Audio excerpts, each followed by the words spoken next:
দড়ি খেয়ে নেয় জীবনে বুঝতে যদি মজা দেবো কেমনে বুঝাবো আর জিকির করলেই তো দিল নরম হয় কি আর জিকির আল্লাহ মনে আছে কথা কোন দিক থেকে কই গেছি মনে করাই দিবেন নাকি দোয়া করে নাই বলেন কতদূর গেছি কোন পরামর্শ করতেছিলেন ফেরেশতারা আল্লাহর কাছে ক্ষমা চাইলেন মনে আছে না একটা কি পেশ করলেন ক্ষমার মধ্যে ওসিলা ওসিলা পেশ করে দোয়া করা সুন্নাত লিখো তুমি বলেছো বাবা আমি ঘোষণা করে গেলাম তাদের হাতে ওসিলা পেশ করে দোয়া করা সুন্নাত লিখো ভাড়া আমার কি নিয়ে আবার কি হয়ে গেছে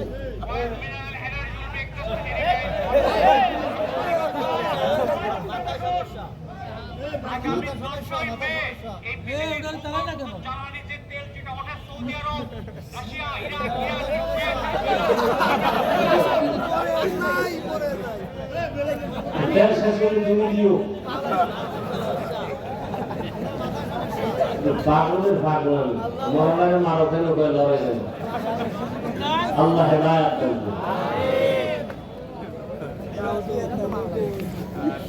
হায় হায় হায় কষ্ট হইতেছে আপনাদের না কোনো কষ্ট নাই إن أول بيت وضع للناس للذي ببكة مباركا وهدى للعالمين ওসিলা পেশ করলেন ফেরেশতারা কি ওসিলা সাত আসমানের উপরে একটা নূরের ঘর আছে কাবা আল্লাহ কি আছে কাবা নাম হলো বাইতুল মামুর নাম কি বাইতুল মামুর কিসের ঘর নূরে নূরে কিসের নূরে কাবা ফেরেশতারা তাকে তাওয়াফ করে মুফাসসিরিনে কেরাম বলেন প্রত্যেকটা আসমানে এক একটা বাইতুল মামুর আছে কাবা আছে ফেরেশতাদের কাবা কিসের বানানো নূরের বানানো ওই সাত আসমানের উপরের কাবা মুহূর্তে মুহূর্তে ৭০,০০০ রহমতের ফেরেশতারা একসাথে তাওয়াফ করে একবার যারা সুযোগ পাবে কিয়ামত পর্যন্ত আর সিরিয়ালে তাদের সুযোগ হবে না এই হিসাবটা মিলায় দেখেন ফেরেশতা বানাইছেন আল্লাহ কত সীমাহীন প্রত্যেক মুহূর্তে একসাথে কত হাজার আর সুযোগ পাবে না দ্বিতীয়বার এইভাবে চলতে থাকবে কিয়ামত পর্যন্ত এবার বুঝেন ফেরেশতা কি পরিমাণ আল্লাহর বানানো আল্লাহর কাছে বললেন হে মালিক মেহেরবানি করে ওই তাওয়াফ করি তোমার দরবারে মুহাব্বতের সাথে ওই তাওয়াফকে ওসিলা বানাইয়া ক্ষমা চাই মেহেরবানি করে ক্ষমা করে দাও মুফাসসিরিনে কেরাম বলেন আল্লাহ তাআলা ফেরেশতাদের বললেন আরে গুনাহ করার মধ্যে কোনো স্পিরিট তোমাদের অন্তরে নেই গুনাহ ছিলই না সেক্ষেত্রে যদি তোমরা আবার তাওয়াফের ওসিলা বানায় ক্ষমা চাও আমি যাদের শ্রেষ্ঠ জাতি দুনিয়ায় বানায় পাঠাবো ওরা চাইলেই তো গুনাহ করতে পারবে চাইলেই তো নেক আমল করতে পারবে ওদের তো একটা আমলের ওসিলা বানায় দেওয়া লাগবে ক্ষমার জন্য আল্লাহ কা জিবরাইল যাও পৃথিবীর মধ্যখানে একটা কাবা ঘর বানাও আর এর তাওয়াফের ওসিলা দিয়া যারা ক্ষমা চাবে قالন নবী সাল্লাল্লাহু আলাইহি ওয়া আলিহি ওয়াসাল্লাম মান হাজ্জা লিল্লাহ ফালাম ইয়ারফুজ ওয়া লাম ইয়াফসুক রাজা আন যুনুবিহি কা ওয়ালাদাতুহু উম্মুহু নবী বলেন যারা বাইতুল্লাহ জিয়ারত করে বের হবে বাচ্চা যেমন নিষ্পাপ মায়ের গর্ভ থেকে আসে প্রত্যেকটা জিয়ারত করনেওয়ালা হাজী কেউ নিষ্পাপ বাড়ি ফিরায় দিব বাইতুল্লাহ কোনো বানায় নাই আল্লাহ কাছে জিবরাইল যাও এই জায়গাটা নির্দিষ্ট করে দিলাম এখানে ঘর হবে বাইতুল্লাহ ইন্না আউওয়ালা বাইতু জিআলিন নাস মানুষের ক্ষমার জন্য কার জন্য মানুষের হেদায়েতের ঘর ইবাদতের ঘর না বসবাসের ঘর কি বাইতুল্লাহ কি বসবাসের ঘর না হেদায়েতের ঘর বসবাসের ঘর তো হেদায়েতের ঘর আছে বসবাসের ঘর নাই কেন আল্লাহ বুঝাই দিলেন দুনিয়াতে যে শ্রেষ্ঠ জাতি পাঠাবো এদেরকে আমি বসবাসের জন্য পাঠাবো না, এদেরকে পাঠাবো ইবাদতের জন্য। ইবাদতের ঘর আগে বানায় দিলাম, দুনিয়াতে মানুষ করবা ইবাদত, বিনিময়ে আরামে ঘুমাইবা, সে জায়গা হলো জান্নাত। বেহেশত কে আজারে নবাশত কাসে রাবা কাসে কারে নবাশুত। বাইতুল্লাহ কেন বানাইলেন? তার একটা কারণ মনে আছে আমার কথা। এক নাম্বার কথা হজ কি, দ্বিতীয় কথা হজ কেন, কেন এক জবাব হলো জন্মভূমির টান, জন্মভূমির টান। দুই নাম্বার হজ কেন, রহমতের সেন্টার, রহমতের সেন্টার। তিন নাম্বার হজ কেন, বলে আল্লাহর কাছে নাজাতের ওসিলা, নাজাতের ওসিলা। কয়টা হলো কথা? তিনটা। হজ কেন? রহমতের, ওই যে একটু আমি বলছিলাম না রহমতের সেন্টার। মুহূর্তে মুহূর্তে কয়টা রহমত অবতীর্ণ হয়? 120টা, মনে আছে না? দুই নাম্বার কথা জন্মভূমির টান। আমরা আব্বা জানের জন্ম ওই জায়গার মাটির চামড়া দিয়া, মনে আছে না? তাহলে বাবার জন্মের প্রতি ওখানে জন্মস্থানে একটা টান আছে না নাই? কি যত দুনিয়াতে ঘুরি যেখানেই যাই, কিন্তু জন্মভূমির একটা টান আছে না নাই? আছে। আমার বাড়ি কুয়াকাটা, ওখানে বছরে একবার হলেও যাই, মন চায় কথায় কথায় জন্মভূমির কথা আমরা বলি। কি এখন ভোগবিলাসে আরামে শহরে বিল্ডিং উঠায় এসিতে ঘুমাই, কিন্তু সেই জন্মকালের যে স্মৃতিগুলো ভুলে গেছি। এই বৃষ্টি হচ্ছে, ছোটকালের কথা মনে পড়ছে, বৃষ্টিতে কত দৌড়াইলাম, কত ভিজলাম। এখন যদি একটু পারতাম দৌড় দিতে, মানুষের তো আলগি দিয়ে সব উঠে ফেলাইল, দৌড় দিছি, এটা একটা ছবি তুলে ফেলে। আগের সময় তো লঙ্গি ছাড়া দৌড়িস। কি সে আনন্দ, আরামে আছি, খাইতেছি, কিন্তু সেই যে একটা তৃপ্তি, স্মৃতি, এটা চাইলো আর জন্মকালের সেই কথা, জন্মভূমির সেই ইতিহাস স্মৃতির পাতায় পড়ে আছে, মনে চাইলেও পারি না। জন্মভূমির টান ওই বাইতুল্লাহ, বাক্কা নগরীতে আল্লাহর ঘর। আল্লাহ তাআলা বলেন ওখানে গেলে আল্লাহর অনেক নিদর্শন আছে, ফিহি আয়াতুন, অনেক নিদর্শন। ওখানে যারা ঢুকবে তারা নিরাপদ, এমন সুন্দর নিদর্শন। বাইতুল্লাহ আল্লাহর ঘর একটা হেদায়েতের নিদর্শন। এরপরে আছে মাকামে ইব্রাহিমের নিদর্শন। প্রথমে বাইতুল্লাহ নির্মাণ করেছেন ফেরেশতা, এরপরে নির্মাণ করেছেন পয়গম্বর আদম। কে? পয়গম্বর আদম। এই ভারতের বিরোধিতা করি না আমরা কেন? ভারত কার দেশ? মিয়া ইতিহাস জানেন না? ভারত এমন একটা বরকতের দেশ, পৃথিবীর ইতিহাসে ভারত ওই জমিন যেখান থেকে পৃথিবীর ইতিহাসে প্রথম হজ শুরু হয়েছে, বাইতুল্লাহ হজ ভারত থেকে। সুবহানাল্লাহ। পৃথিবীতে প্রথম মানুষ কে? আদম নবী। ভারতের জমিন থেকে হেঁটে গিয়ে 1000 বার বাইতুল্লাহ হজ করছেন। বিমানে না, স্টিমার না, কেমনে? 1000 বারের মধ্যে 300 বার করেছেন বড় হজ, 700 বার করেছেন ওমরা। 700 বার করেছেন ওমরা। কোথা থেকে হেঁটে গিয়া? ভারতের ঘৃণা করেন কেন? মেয়া স্কুলের ছেলে চুরি করছে, ওরে যতমের মতো জুতার বাড়ি দাও, স্কুলকে খারাপ বলো কেন? কথা বলে না। ভারত থেকে নাপাক দূর করো। ভারত তো ওই জমিন যেই ভারতের রাজধানী দিল্লিতে আজও দাঁড়িয়ে আছে মুসলমানের ঐতিহ্য কুতুব মিনার। তুমি ভারতকে ঘৃণা করো কেন? বরং কোমরে গামছা বেঁধে রেডি হও, ভারত আমার দেশ, আমার দখল করে নিতে হবে। আবার ভারতের কথা শুনলেই সুর কেন? আমি যে কথা বললাম বানায় বলছি? কি মনে হয় আমরা ভারতের দালাল? হ্যাঁ, কি আজীব কথা, পাগলের পাগলামি। মোগলদের ইতিহাস জড়ানো ভারতে, গোটা দুনিয়াতে ইসলামের যত আলো জ্বলে, লিখো রাজনীতির ময়দানে যত ইসলামের খেদমত চলে, দাওয়াত ও তাবলীগের লাইনে ইসলামের যত খেদমত চলে, পীর মুরিদের লাইনে যত ইসলামের খেদমত চলে, সব ইসলামের খেদমতের গোড়া দেওবন্দ ভারত। ভারতের নাম শুনলেই গায়ে দালাল। আমাদের রক্ত ঈমান ওখানে ঢুকানো। গোটা দুনিয়াতে ইসলামের খেদমত চলে, এর পাওয়ার হাউস কই? কোথায়? কোথায়? দেওবন্দ। একটা মায়ের সন্তান দুঃসাহস নাই দেওবন্দীদেরকে ওভারটেক করে নতুন ভাবে কোন ইসলামের বাতি জ্বালাবে, কথা বলবে, সাহস নাই।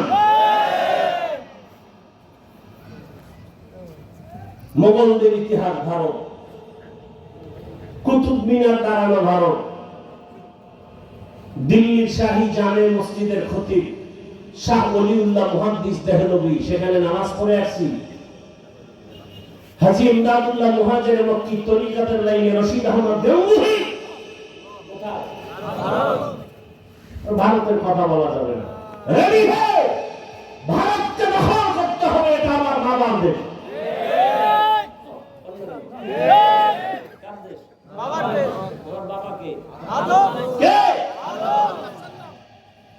ভারতের পূর্বের নাম কি জানেন? পাক ভারত উপমহাদেশে বাংলাদেশ যখন হয় না, কি নাম? যখন বাংলাদেশ হয় না, পাকিস্তান হয় না, তখন পুরাটা কি নাম ছিল? হিন্দুস্তান। আরে কি নাম ছিল? হিন্দুস্তান কার নামে উঠেছে তা জানেন? নূহ নবীর এক সন্তানের নাম হিন্দ। খবর নাই পৃথিবীতে নূহ আলাইহিস সালাম, আদম আলাইহিস সালাম আসা বিদায়ের 1200 বছর, 600 বছর পরে নূহ নবী পৃথিবীতে আসেন। 1200 বছর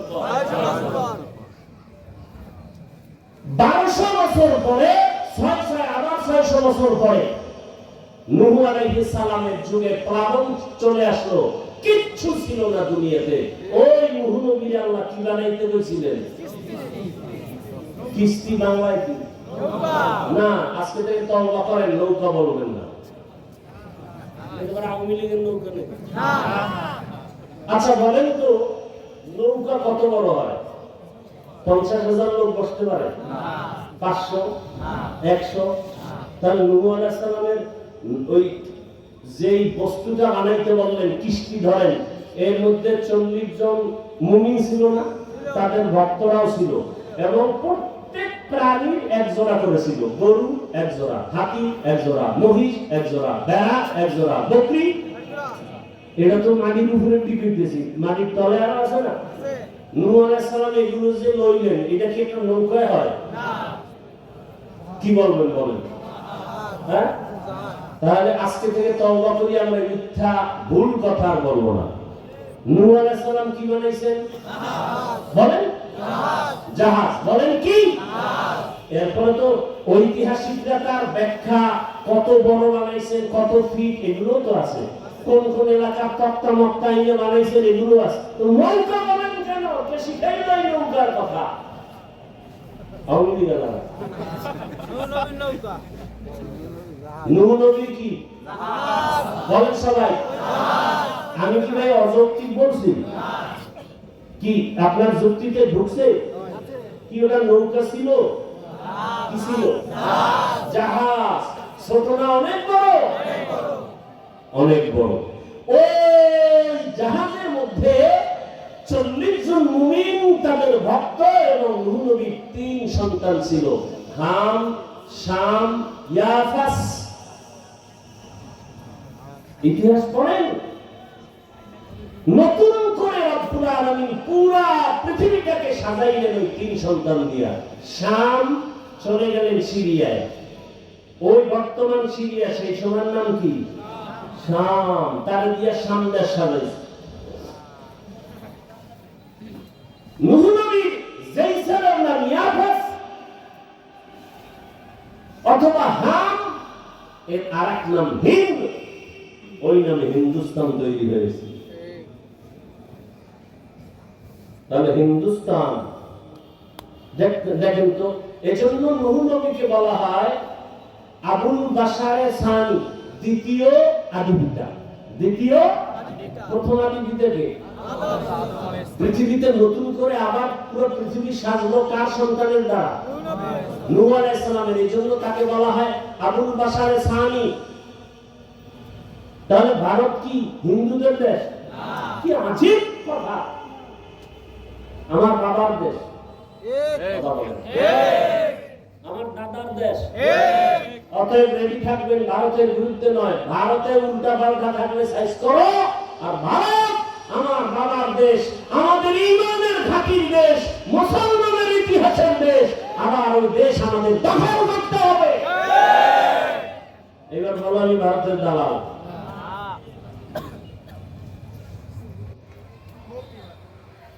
কি বয়ান লইলাম সাইপ্রাস দিন বিছনা হইয়া থেকে আইসা, এ শেষ আছে আর কোনো?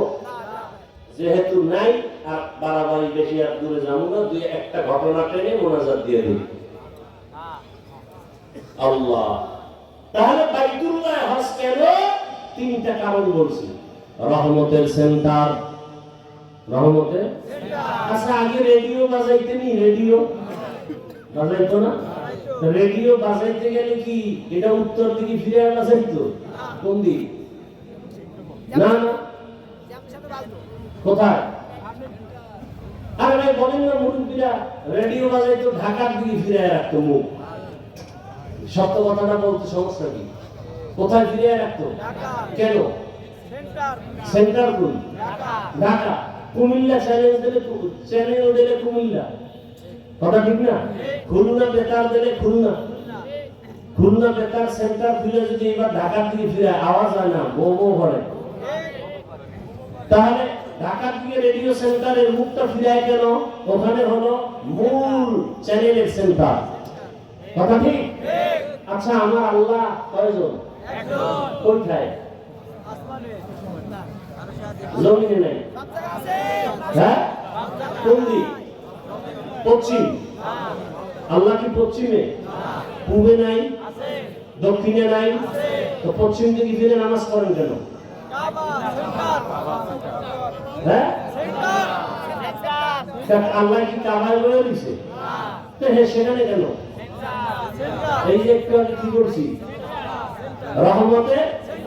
এখন তো মূর্তি পূজারীরা পায়, আমরা একটা মূর্তি বানাইয়ে এটাকে একটু সামনে বসায় পূজা করি, সরস্বতী পূজা করি, দেবদেবীর পূজা করি, এটাকে তোমরা শিরক বলো। তোমরাও তো একটা পাথরের ঘরের দিকে ফিরে পূজা করো, বলে না? বলে না? হ্যাঁ, কত কথা। আমরা পূজা করি না, আল্লাহর গোলামি করি। কার গোলামি করি? আল্লাহর গোলামি করি। এই জন্য কেউ যদি কেবলা হারিয়ে পূর্ব দিকে ফিরে নামাজ পড়ে, হবে কিনা? হবে না? হবে। আল্লাহর গোলামি করি। এই জন্য কেউ যদি রোজার হালাতে ভুলে পেট ভরে খানা খায়, রোজা যাবেনি? যাবে না। কেন? আমরা আল্লাহর গোলামি করি। আমরা পাথরের পূজা করি না, আমরা আল্লাহর গোলামি করি। আল্লাহর ওয়াদার মতো, আল্লাহর হুকুম মতো চলি। এই জন্য আল্লাহর হুকুম ওই বাইতুল্লাহ গিয়েও যদি কেউ বেয়াদবি করো, জায়গায় গজব চলে আসবে। যেমন এক আল্লাহর গোলাম বাইতুল্লাহ তাওয়াফ করে, সবাই তাওয়াফ করে, আওয়াজটা কি মনে আসেনি?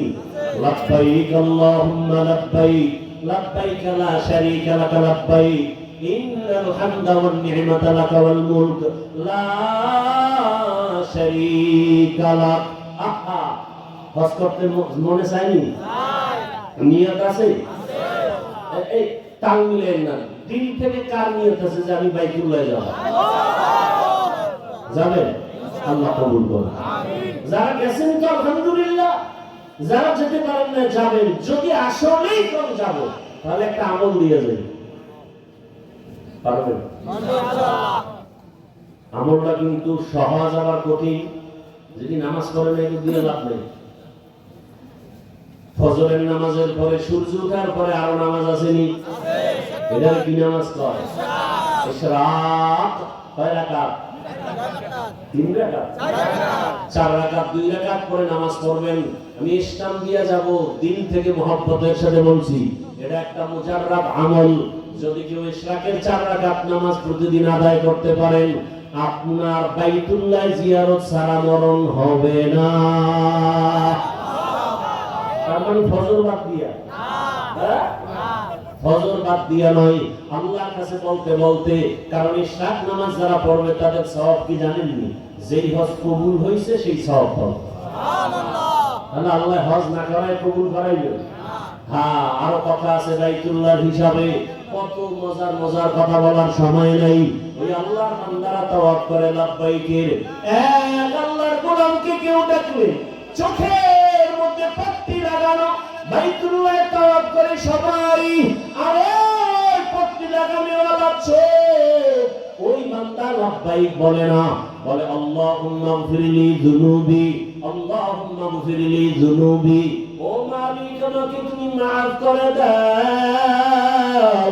সবাই লাব্বাইকের আওয়াজ দেয়, ওই বান্দা বলে আমাকে মাফ করে দাও। ও আল্লাহ, আমারে মাফ করে দাও, তুমি এখান থেকে গুনাহ অবস্থায় ফিরাইও না। 13 সালে হজে গেলাম, তার আগের বছর আমার ওস্তাদ গেলেন। ওস্তাদ এসে একটা ঘটনা শুনাইছে। ঢাকার বড় লোক ছেলেরে নিয়ে হজে রওনা, হুজুরেও সেই কাফেলায়। ভাই, যখন এয়ারপোর্টে এহরামের কাপড় পরলো সাদা, সবাই সাদা কাপড় পরে নামাজ পড়লো, সবাই তালবিয়া করে। বিমানে লোকটা পড়ে না, শুধু গল্প করে। যখন যাইতে যাইতে জেদ্দায় নামিয়া গাড়িতে উঠিয়া চলে গেল বাইতুল্লাহ। নবীজির সুন্নাত হলো বাইতুল্লাহ প্রথম নজর লাগা মাত্রই দোয়া করবা। দোয়া করতে দেরি, কবুল হইতে দেরি না। প্রথম নজরে যে দোয়া করবে সাথে সাথে কবুল। তাহলে কি দোয়াটা করলে করা যায়? জানি একটা চাই দিয়ে করুন, হ্যাঁ না? আমার ওস্তাদ বলেন এমন দোয়া করো, ও আল্লাহ, জীবনে যত ভালো দোয়া করছি, যত ভালো দোয়া করব, তুমি সব কবুল করে নাও। মজার দোয়া না? বাইতুল্লাহ প্রথম নজর দিয়া যা চাইবেন তাই কবুল। তো উল্টা পাল্টা কিছু চাইলে কবুল হইব না। যে আল্লাহ, তুমি আমার সৌদির বাদশা বানায় দাও। হায় হায়, ওই আল্লাহর বান্দা বারবার বলে আল্লাহ, তুমি আমাকে মাফ করে দাও, মাফ করে দাও। একজনে ধৈর্য কয়, সবাই লাব্বাইক বলে, তুমি কেন বলো আমাকে মাফ করে দাও? কি অপরাধ করেছো? ওই আল্লাহর বান্দা কান্না করে আর বলে, ভাই, আমি এখানে আছি আল্লাহর ঘর জিয়ারতের জন্য। আমি এখানে আইসা বাইতুল্লাহ চারপাশে একটা কঠিন পরীক্ষা চলে। ডানেও নারী, বামেও নারী, সামনেও নারী, পেছনেও নারী। ওদিকে সামনে আল্লাহর ঘর, কত কঠিন পরীক্ষা। ডানেও নারী, কেউ চেহারা খোলা।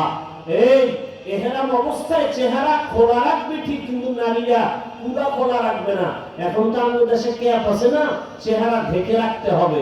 তার মানে চেহারা কাপড় লাগানো যাবে না, দূরত্ব বজায় রেখে ঢেকে রাখতে হবে। বাঙালি সুযোগ একটু পাইলে দিলে তাল বানায়, পুরা চেহারা খুলে দিচ্ছে। পর্দা কত কঠিন জিনিস চিন্তা করতে পারেন? চেহারা ফুল খোলা যাবে না, কাপড় লাগবে না চেহারায়, ঠিক আছে, কিন্তু দূরত্ব বজায় রেখে কাপড় লাগবে, পর্দা রক্ষা করতে হবে। আল্লাহর বান্দা বলে, এমন এক কঠিন পরীক্ষা চলে, ডানেও নারী, বামেও নারী, সামনে পেছনে নারী। এর মধ্যে আবার আল্লাহকে ডাকতেছি, লাব্বাইক লাব্বাইক আল্লাহুম্মা লাব্বাইক। ওদিকে সামনে আল্লাহর ঘর, 120টা রহমত অবতাই ওখানে অবতীর্ণ হয়। হঠাৎ আমার নজর একটা বেগানার দিকে পড়ে গেল। এমন ভাবে পড়ে গেল, এমন সুন্দরী রূপসী নারী ধ্যান অন্তরে চলে আসলো। শয়তান আমাকে ধোঁকা দিল। হঠাৎ করে একটা আমি আওয়াজ পাইলাম, আমার চেহারার উপরে কে যেন একটা থাপ্পড় মারলো। সাথে সাথে আমি বেহুশ হয়ে গেলাম। বেহুশ হয়ে উঠা আমি হুশে আসার পরে দেখি আমার চোখের মধ্যে কোনো পাওয়ার নাই। আমার ভয় লেগে গেল। আমি তাকায় কিছুই দেখি না, চোখ ব্যথা, এক পর্যায়ে অপারেশন করলাম, চোখ দিয়ে কোনো পাওয়ার নাই, দেখতেও পারি না। এখন আমি হজে আইসা আল্লাহর মুহাব্বতের জায়গায় অপরাধ করে ফেলেছি। আমার মাওলা যদি এখান থেকে ক্ষমা করে না দেন, আমার এই জীবনের কোনো মূল্য নাই। আমি এই জন্য আল্লাহর কাছে ক্ষমা চাই। আল্লাহুম্মা গফিরলি যুনুবি। ও এলাকার মা বোনেরা, যুবক বাবারা, নবীজি বলেন যারা বাইতুল্লাহ গিয়া হজ করার সামর্থ্য আছে করো, যদি না পারো তোমরা আল্লাহর ঘর মসজিদে যাও।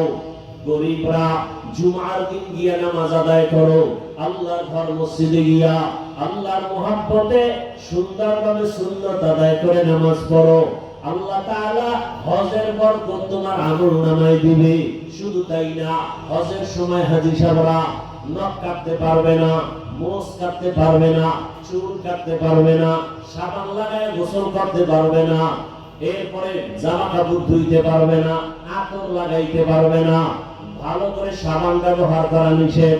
ও গরীব, তুমি যদি কোরবানি দিতে যাও, হজ করতে যেতে পারো নাই, তাদের মতো তুমিও জিলহজ মাসের 1 তারিখ থেকে হাজীদের নমুনায় চলো। নখ কাটিও না, মোষ কাটিও না, তুমি চুল কাটিও না। যদিও তোমার হজ ফরজ না, কিন্তু তাদের সাদৃশ্য যদি হয়ে থাকো, হজ যদিও ফরজ না, তবে আল্লাহ ওই বরকত তোমাকেও দান করবে। জিলহজ মাসের 1 তারিখ থেকে আঙ্গুলের নখ কাটা যাবে না, হ্যাঁ, এরপরে তোমার চুল কাটা যাবে না, মোষ কাটা যাবে না।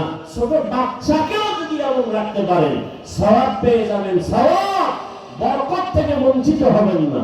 অতএব অনুরোধ করে বলছি, আল্লাহর কাছে দোয়া করেন। ওই বাইতুল্লাহ বড় দামি একটা ঘর, যেখানে গিয়া তাকাইলে দোয়া কবুল, যেখানে গেলে চোখের পানি ধরে রাখা যায় না। আল্লাহর কাছে দোয়া করেন, চোখের পানি ছেড়ে হে মালিক, ওই বাইতুল্লাহ জীবনে একবার হলো যাওয়ার তৌফিক দাও। জীবনে নামাজ ছাড়া যাবে না, ওই বাইতুল্লাহ যেতে হলে ইশরাক ছাড়া যাবে না, গুনাহ করা যাবে না। একদিন না একদিন আমার আল্লাহ কুদরতের দ্বারা ওই বাইতুল্লাহ পৌঁছায় দিবে। কত বড় লোক টাকা আছে যেতে পারে না, অথচ কত গরিবরা পর্যন্ত বাইতুল্লাহ হজ করে আসে, উমরা করে আসে। আল্লাহর কাছে দোয়া করেন, আল্লাহ পাক সবাইকে বাইতুল্লাহ জিয়ারত নসিব করেন, নবীর মুলাকাত দান করেন, সুন্নতের আমল অনুযায়ী চলেন।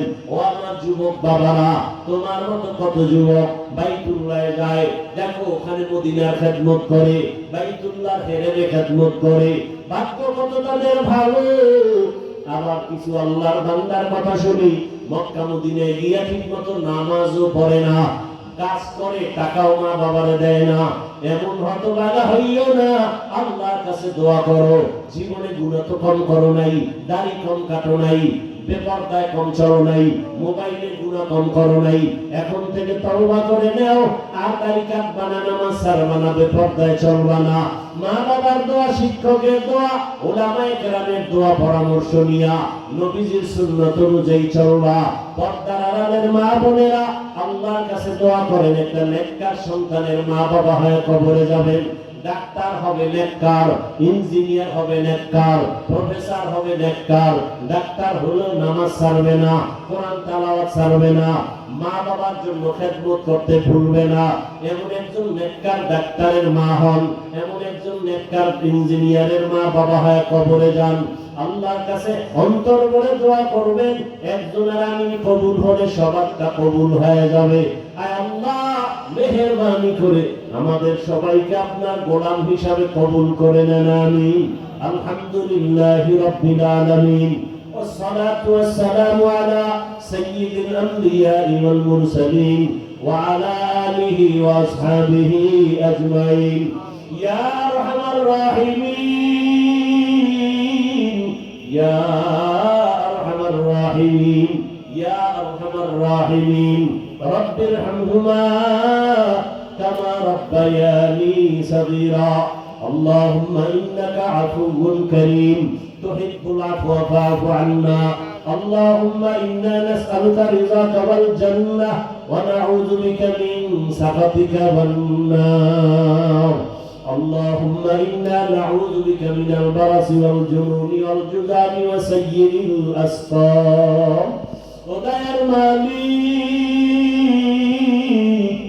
বৃষ্টি পানির ভিতরে আপনার বান্দা বান্দীদের নিয়ে হাত তুলেছি ও আল্লাহ যারা দিনরাত ব্যবসা বাণিজ্য নিয়ে ব্যস্ত আখিরাতের মহব্বতে নেক আমলের আশায় দোকান বন্ধ করিয়া ব্যবসার ফাঁকে একটু আখিরাতের ব্যবসার জন্য তারা রেডি হয়ে গেছে ও আল্লাহ বৃষ্টি দেখিয়া তারা পেছনে ফিরে নাই আয় আল্লাহ আপনার বান্দারা আপনার মহব্বতে এত সুন্দর আয়োজন করেছেন আপনি সবাইকে কবুল করে নেন মাহফিল কবুল করে নেন আয়োজনকারী সহযোগিতাকারী দান সদকাকারীদের কবুল করে নেন আয় আল্লাহ এলাকায় হেদায়েতের বাতি জ্বালায় দেন মা বোনদের কবুল করে নেন আমার কলিজার যুবক ছাত্রদের কবুল করে নেন আমার কলিজার ব্যবসায়ীদের কবুল করে নেন চাকরিজীবী যারা তাদের কবুল করে নেন ওলামায়ে কেরামদের কবুল করে নেন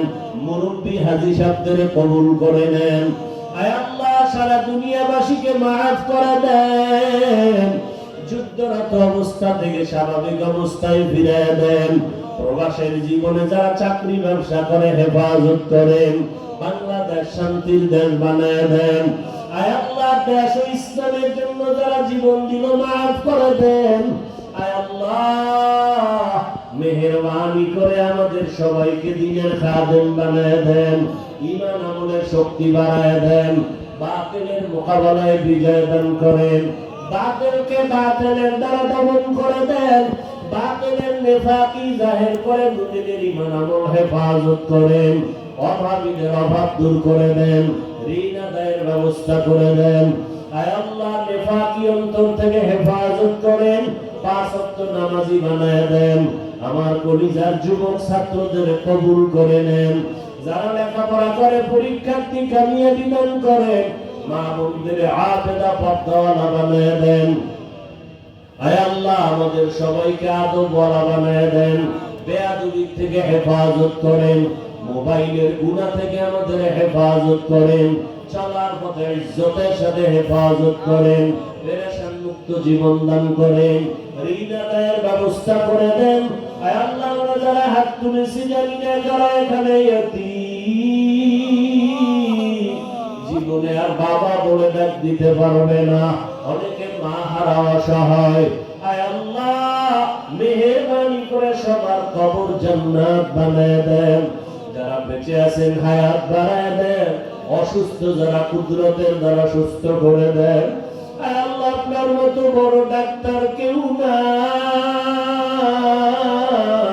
কুদরতের দ্বারা সুস্থ করে দেন সারা দুনিয়া খেদমতের জন্য কবুল করে নেন হেলেম হিকমত আমলে বরকত বাড়ায় দেন আয় আল্লাহ মুসলমান ভাই ভাই হয়ে চলার তৌফিক দান করে রিয়া হাসাদ কিবির দূর করে তাকওয়া ইখলাস দান করেন আপনার খাস ওলিয়া উলিয়াদের বন্ধু বানায় দেন আয় আল্লাহ আমাদের জাহির বাতিন পরিশুদ্ধ করে দেন আয় আল্লাহ নবীজির রওজায় গিয়ে সালাম দেওয়ার তৌফিক দান করেন বাইতুল্লাহর গিলাফ ধরে লাব্বাইক বলার তৌফিক দান করেন সুন্নাত ওয়ালা ইজ্জতের জীবন দান করেন হালাল বরকতের রিজিক দান করেন পরমুখাপেক্ষী থেকে হেফাজত করেন আমাদের জান মারা হাল পরিবার কুদরতের দ্বারা হেফাজতের ব্যবস্থা করে দেন আয় আল্লাহ প্রতিদিনের দিনের কাজগুলো প্রোগ্রামগুলো কামিয়াবির সাথে সুস্থতার সাথে কবুল করে